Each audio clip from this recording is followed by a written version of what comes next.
What would you do if you discovered your entire family was waiting for you to die just to get your money? Today, I'm sharing the story of Edward Okafor, a billionaire who faked his own terminal illness to expose the truth about his family. What he discovered will shock you. If you enjoy intense short stories like this, subscribe. More coming tonight. Let's begin. Edward Okafor sat in his massive study, looking out at the city lights below. At 62 years old, he had built an empire worth over $5 billion. His real estate company, Okafor Industries, owned half the skyscrapers in the city. His name opened doors. His signature moved mountains. But tonight, sitting alone in the dark, Edward felt something he hadn't felt in years. Doubt. He picked up his phone and made 2 calls. Come to my house tonight. Both of you. It's urgent. An hour later, his lawyer Thomas Adeyemi and his doctor Samuel Nwosu sat across from him. Thomas adjusted his glasses nervously. Edward, what's wrong? You sounded serious on the phone. Edward leaned forward, his eyes sharp. I want to test my family. Test them. Samuel frowned. What do you mean? I want to pretend I'm dying. Cancer. 6 months to live. Edward's voice was calm, but his jaw was tight. I need to know who truly loves me and who's just waiting for me to die so they can grab my money. Thomas nearly dropped his briefcase. Edward, that's extreme. Is it? Edward stood up and walked to the window. My wife Laura hasn't looked at me with love in 10 years. My sons Michael and Daniel fight over who will take over the company before I'm even gone. My daughters Sophia and Emma. Sophia only calls when she needs money for her shopping trips to Paris. Only Emma still treats me like a father. He turned around, his face hard. I built everything from nothing. I worked day and night. I gave them everything. Now I want to see what I really have. A family, or a group of vultures waiting for me to die. Samuel sighed. If this is what you want, I'll do it. But Edward, be prepared. Sometimes the truth hurts more than the lies. Thomas nodded slowly. I'll help too, but let me do something smart. Let me move half your wealth to a secret account. If anyone is pretending to care just for money, they won't find everything. They'll think they got it all, but they'll only have half. Edward smiled for the first time that night. Smart. Very smart. Do it. One more thing, Thomas said. Change your will. Make it look like everything goes to whoever takes care of you best during these 6 months. Let's see who really shows up. Perfect. Edward nodded. Let the game begin. The next morning, Edward woke up and did something he never did. He stayed in bed. When Laura came into the bedroom, she found him still lying down. Edward, are you okay? You never miss your morning walk. Edward coughed weakly. I don't feel well. My chest hurts. Laura's face changed slightly. Should I call the doctor? Maybe later. Edward closed his eyes, watching her reaction through his lashes. She hesitated, then left the room. He heard her heels clicking down the marble hallway. No concern in her voice. No panic. Just nothing. By evening, Edward was coughing loudly. He refused dinner. He looked pale and weak. The whole family gathered in the living room, whispering. What's wrong with father? Emma asked, her voice worried. At 24, she was the youngest, still in graduate school, studying social work. He's probably just tired, Sophia said, checking her phone. At 28, she spent more time at luxury spas than at home. You know how he works. Michael, the oldest at 35, frowned. He's never been sick before. Not like this. Daniel, 32 and always competing with his brother, scoffed. He's getting old. It happens. Laura stood by the window, her silk dress elegant as always. I've called Dr. Nwosu. He's coming tomorrow morning. That night, Edward lay in bed, thinking. So it begins. Let's see what tomorrow brings. Dr. Samuel Nwosu arrived at 10 in the morning. The entire family crowded outside Edward's bedroom as the doctor went in alone. Inside, Edward whispered, How do I look? Like death, Samuel said quietly, checking his pulse for show. You're a good actor. Are you sure about this? More sure than I've ever been. Samuel nodded and walked out to the hallway where the family waited. His face was grave, his shoulders heavy. Well, Laura demanded. What's wrong with him? Samuel took a deep breath. I ran some tests. The results are not good. Edward has stage 3 pancreatic cancer. The hallway went silent. Then Emma screamed. No, No, that can't be true. She pushed past everyone and ran into the bedroom, throwing herself on her father. Daddy, please, no. You can't leave me. Edward held her, feeling real tears in her voice. At least one of them cares. Sophia stood frozen in the hallway, her phone forgotten in her hand. Cancer? But he looks fine. Pancreatic cancer doesn't show much until it's too late, Samuel said sadly. I estimate he has about 6 months. Maybe less. Michael's face went pale. 6 months. Daniel grabbed the wall for support. This can't be happening. Laura walked slowly into the bedroom and sat on the edge of the bed. She took Edward's hand, but he noticed something.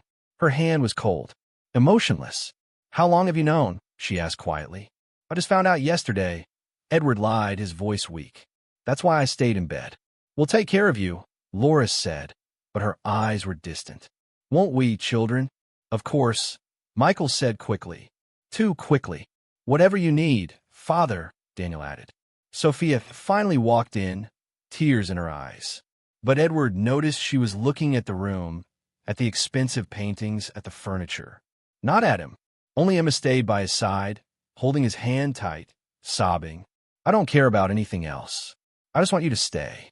For the first 3 days, everyone played their part perfectly. Laura brought him soup every morning. She sat with him for exactly 30 minutes, then left to make phone calls. Edward noticed she never asked how he felt. She just sat there, scrolling through her phone. Michael and Daniel visited together, talking about the company. Don't worry about the business, Father, Michael said. We'll handle everything. I think I should take the lead, Daniel interrupted. I have more experience with the international clients. You? Michael laughed coldly. You nearly lost the Singapore deal last year. That was not my fault. Enough, Edward said weakly. Please, not now. They both apologized, but Edward saw the hunger in their eyes. They weren't worried about him. They were already fighting over his throne. Sophia visited once a day, staying exactly 10 minutes. She talked about her life, her friends, her problems, never once asking about his pain, his fears, his needs. Only Emma stayed. She moved back home, sleeping in the guest room next to his. She read to him, brought him water, held his hand when he pretended to have pain. On the 4th day, Edward overheard a conversation. He was in his study, pretending to rest, when voices came from the hallway. It was Michael and Daniel. We need to talk about the will, Michael said. Don't you think it's too early? Daniel replied, but his voice was eager. Father could die any day. We need to be prepared. The company is worth billions. We can't let it fall apart because we weren't ready. Do you think he split between us? I don't know, but I'm the oldest. Traditionally, I should get control. Daniel laughed bitterly. Traditional? This is business. Michael, not some village inheritance. I brought in more money than you in the past 2 years. That's a lie. Their voices faded as they walked away, but Edward had heard enough. His hands gripped the armrest of his chair. So that's it. They're already dividing my empire before I'm even gone. That evening, Edward pretended to sleep early. He heard Laura leave the bedroom around 9. He waited, then quietly followed her. She went to the west wing of the mansion, to a room they barely used. Edward stood outside the door and listened. Laura was on the phone. Yes, I know. No, I can't leave yet. He's still alive. Her voice was cold, businesslike. If I leave now, I get nothing. The will states I have to be here when he dies. Marcus, please understand. 6 months. Just 6 more months, then we could be together. Edward's heart turned to stone. Marcus. He knew that name. Marcus Okonkwo, a businessman he had competed with for years. A younger man, charming, ruthless. Laura laughed softly. Once I have the money, we'll leave this country. We'll go to France like we planned. We'll buy that villa in Nice. Yes, I'm sure. Half of 5 billion is more than enough for both of us forever. She paused, listening. I don't love him, Marcus. I haven't loved him in years. This is just business now. I take care of him, I get paid. Simple. Edward walked away before he heard more. He went back to his room and lay in the dark, his eyes open, his heart empty. 25 years of marriage. All a lie. The next morning, Thomas the lawyer arrived with papers. Edward, we need to discuss some company matters. They went to the study, and Thomas closed the door. How is it going? Worse than I imagined. Edward's voice was hollow. My wife is cheating on me, planning to run away with my money. My sons are fighting over the company before I'm even cold. My daughter Sophia hasn't asked how I'm feeling once. And Emma is the only real one. She's the only one who cares. Thomas nodded. I suspected as much. Now, let's add more pressure. I prepared a fake will. It says that whoever takes care of you best in these 6 months gets 60% of everything. The rest is split among the others. Edward smiled coldly. Let's see them fight over that. That afternoon, Thomas gathered the family in the dining room. Edward sat at the head of the table, looking weak and frail. Your father asked me to read his updated will, Thomas announced. Everyone went still. Given his condition, Edward has decided to reward the person who shows him the most love and care during his final months. 60% of his wealth and controlling interest in Okafor Industries will go to that person. The remaining 40% will be split among the rest of the family. Michael stood up. What? That's insane. I'm the oldest son. The company should be mine. Sit down, Michael, Edward said quietly, but with power still in his voice. Michael sat, but his face was red with anger. Daniel leaned forward. Father, I understand you want care, but business can't be divided like this.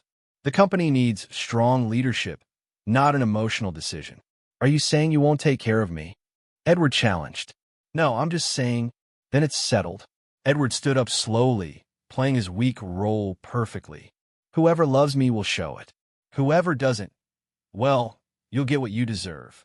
He left the room, leaning on his cane. Behind him, chaos erupted.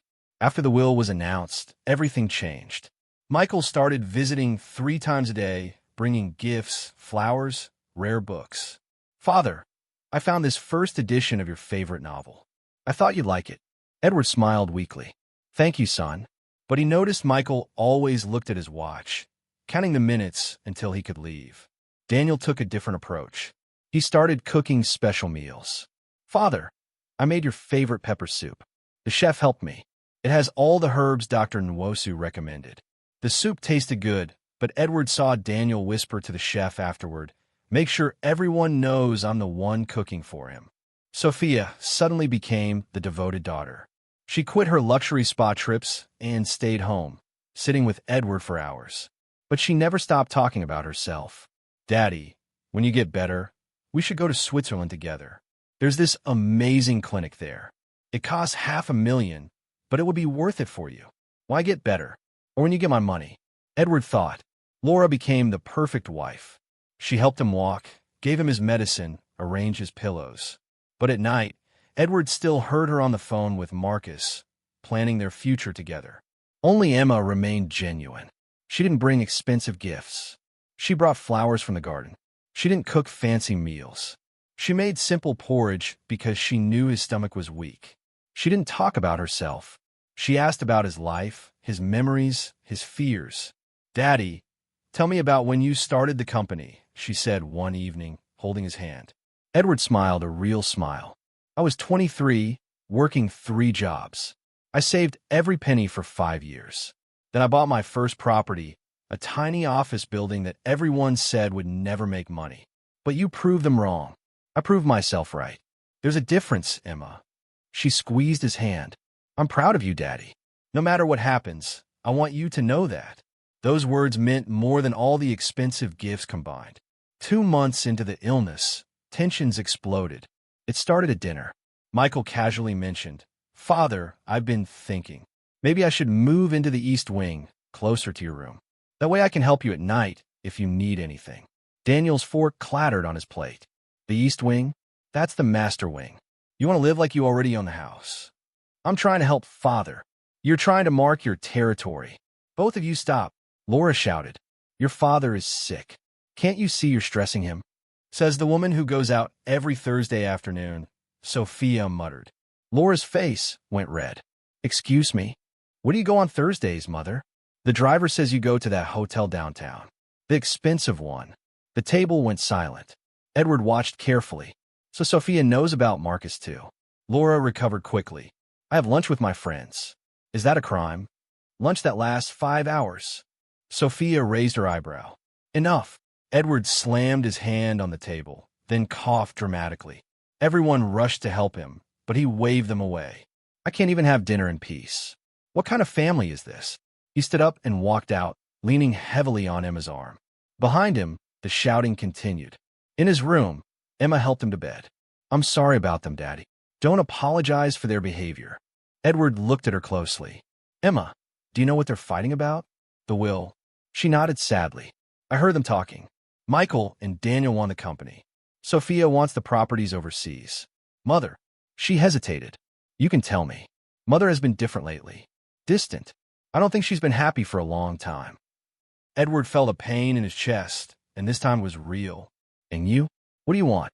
Emma's eyes filled with tears. I just want you to be okay. I don't care about money or companies. I just want my daddy. Edward pulled her close. You're the only one who really sees me. Not the billionaire. Not the empire.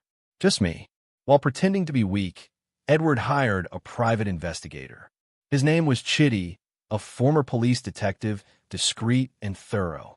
Follow my wife every Thursday, Edward instructed, and watch my sons at the company. I want to know everything. 2 weeks later, Chitty returned with a folder full of photos and reports. Your wife meets Marcus Okonkwo at the Grandview Hotel every Thursday. They have lunch, then... Chitty hesitated. Go on. They go upstairs to a suite. She leaves after 3 hours. Edward nodded slowly, his face stone. And my sons? That's more complicated, sir. Michael has been meeting with your competitors. He's shopping your company's secrets, trying to make side deals for when he takes over. And Daniel? Daniel's been embezzling. Small amounts, hidden well, but it's there. He's moving money to offshore accounts. Been doing it for 2 years. Edward sat back in his chair. Every word was a knife in his heart. And my daughter Sophia, she has gambling debts. Big ones. She owes about $3 million to some dangerous people. That's why she's suddenly so interested in your health. Edward closed his eyes. And Emma? Chitty smiled for the first time. Emma is clean, sir. She volunteers at the Children's Hospital twice a week. She uses her own money, never yours. She lives in a small apartment, even though she could afford better. Her friends say she's the most genuine person they know. Thank you, Chitty. Keep watching. I want evidence of everything. 3 months in, Edward decided to add more pressure. He called another family meeting. Everyone gathered in the living room, tense and worried. The doctor says I'm getting worse, Edward said weakly. I might have less time than we thought. Maybe 3 months instead of 6. Laura gasped dramatically. Oh no, darling. Darling. She hasn't called me that in years. I've been thinking about my legacy, Edward continued. Thomas will update the will again. I want to reward the person who has truly cared for me. Michael stepped forward. Father, I've been here every day. For 30 minutes each time, Edward interrupted. Emma has been here day and night. Daniel's face went dark. Are you saying Emma is getting everything? I'm saying I'm watching. All of you. He stood up to leave, but suddenly grabbed his chest and fell. Daddy! Emma screamed, catching him. Everyone rushed forward, but Edward noticed their reactions. Emma was terrified, crying, holding him. Laura looked panicked but also calculating. Michael and Daniel looked at each other, and Edward saw something terrible. Hope. Hope that this was the end. Dr. Nwosu rushed in and examined him. Everyone out. Now, they left reluctantly. In the room, Samuel whispered, that was dramatic. Maybe too dramatic. Edward smiled weakly. I needed to see their faces when they think I'm really dying. And I saw everything I needed to see.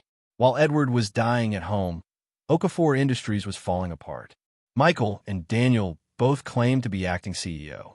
They gave contradictory orders. Clients became confused. Deals started falling through. One morning, Edward received an emergency call from his CFO, Mrs. Adiz. Sir, I know you're sick, but the company is in crisis. Your sons are destroying everything you built. Edward closed his eyes. Tell me everything. Michael signed a deal with Patterson Industries without board approval. He's selling the Singapore properties for half their worth. Daniel blocked the deal and threatened to sue Michael. Now Patterson is threatening to sue us both. We could lose millions. Schedule an emergency board meeting. Tomorrow. I'll be there. But sir, you're sick. I'll be there. The next day, Edward walked into the Okafor Industries boardroom. He looked weak, leaning on his cane, but his eyes were fire. The entire board was there. Michael and Daniel sat on opposite ends of the table, not looking at each other. "Explain," Edward said simply. Michael stood up.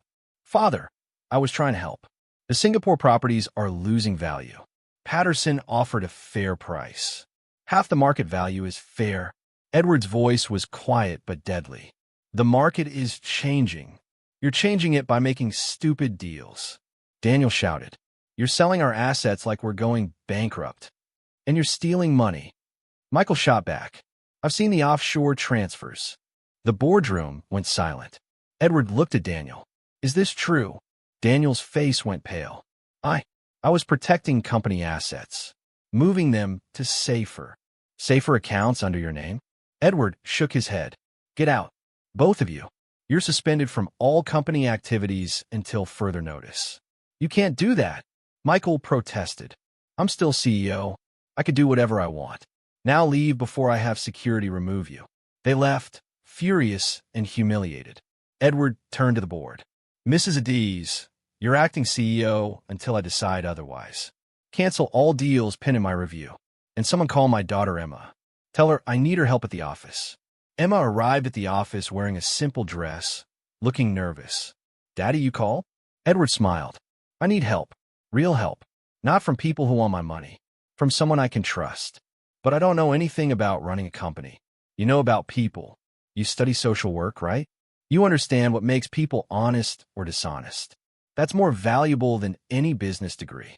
Over the next 2 weeks, Emma worked beside her father.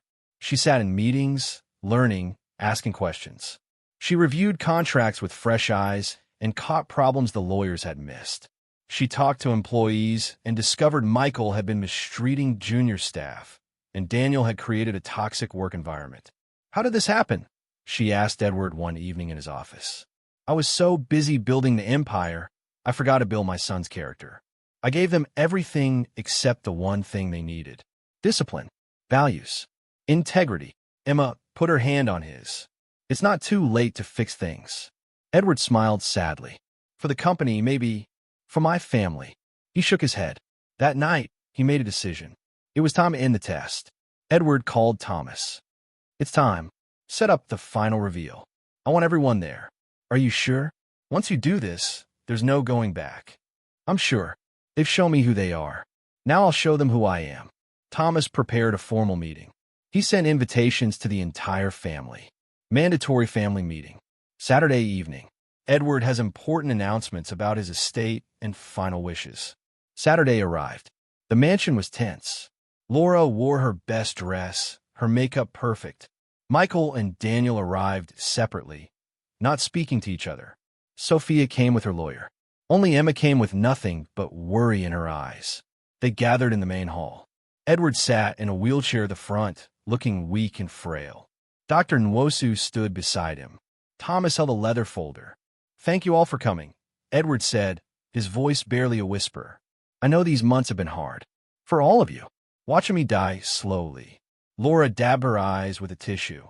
Michael and Daniel looked solemn. Sophia stared at the floor. Before the end comes, I need to settle my affairs. Thomas will read my final will. Everything I own will be distributed tonight." "Tonight?" Michael frowned. "But father, you're not." "I'm dying, Michael. We all know it. Dr. Nwosu says I have weeks, maybe days. I want to see my legacy secured before I go." Thomas opened the folder. As requested by Edward Okafor, his estate will be divided as follows. Suddenly, Edward stood up. Not slowly, not weakly. He stood straight and strong, throwing off the blanket from his lap. The room gasped. What's happening?" Laura whispered. Edward walked across the room. No cane, no weakness, his eyes blazing. "What's happening is that you all failed the test." "Test?" Daniel stood up. "What test?" Dr. Nwosu stepped forward. "Your father isn't sick. He never was. I gave a false diagnosis. Everything was planned." Sophia's face went white. "You lied? About the cancer?" "I lied to see the truth," Edward said, his voice now strong and powerful.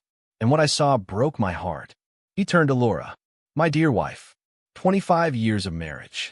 Every Thursday afternoon at the Grandview Hotel, room 407. Marcus Okonkwo. Should I continue? Laura's tissue fell from her hand. You thought I was dying, so you just needed to pretend for 6 months, then you'd take my money and run. Isn't that right? Edward, I can explain. Don't bother. I have pictures, phone records, everything. He turned to Michael.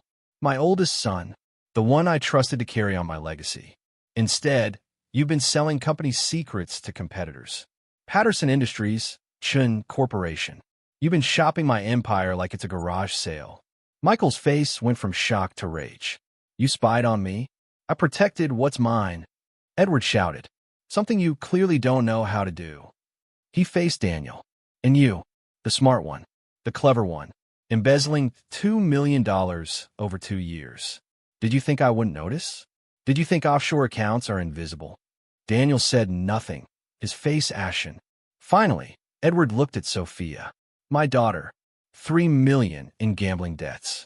You're so desperate, you were planning to forge my signature on property deeds. Don't deny it.